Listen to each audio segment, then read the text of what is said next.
Jesus admonishes us to continue to obey him and his teachings so that we may gain more truth and be free.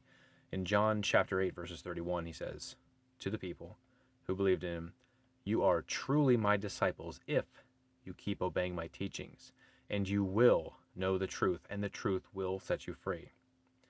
"But we are descendants of Abraham," they said. "We have never been slaves to anyone on earth. What do you mean, set free?" And Jesus replied, "I assure you that everyone who sins is a slave of sin.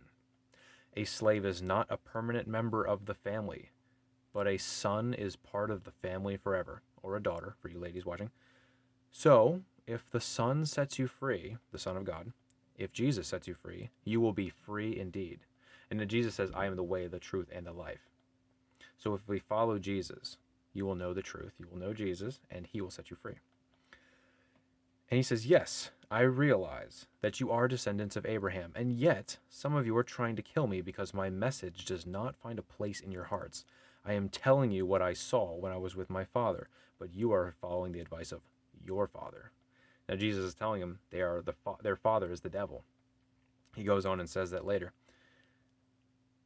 But the most important part here, he says, a slave is not a permanent member of the family. So a slave or a servant works in the house, works with the family, goes where they go. But when it comes time for the family gathering, they don't get to sit at the table with the family because they're not part of the family. They're somewhere else, probably in the hot kitchen making food. And the strange thing is, the Pharisees are the slaves. They're still slaves to sin. And so even though they're around holy things, the Holy Family, they're entrusted to take care of God's holy family, they're not really taking care of them. They care more about money and about looking cool in public and being worshipped. And so the slave is removed from the family. As St. Paul says later in the New Testament, he says, "Get rid of the slave woman and her son," because they're following the works of the flesh, trying to work their way to heaven, trying to save themselves with their own righteousness. And our righteousness is like filthy rags. We can't do that. We can't save ourselves. So give up on works for now and accept that salvation is a free gift from God, not of works, so that nobody can boast. That's Ephesians chapter 2, verses 8 and 9.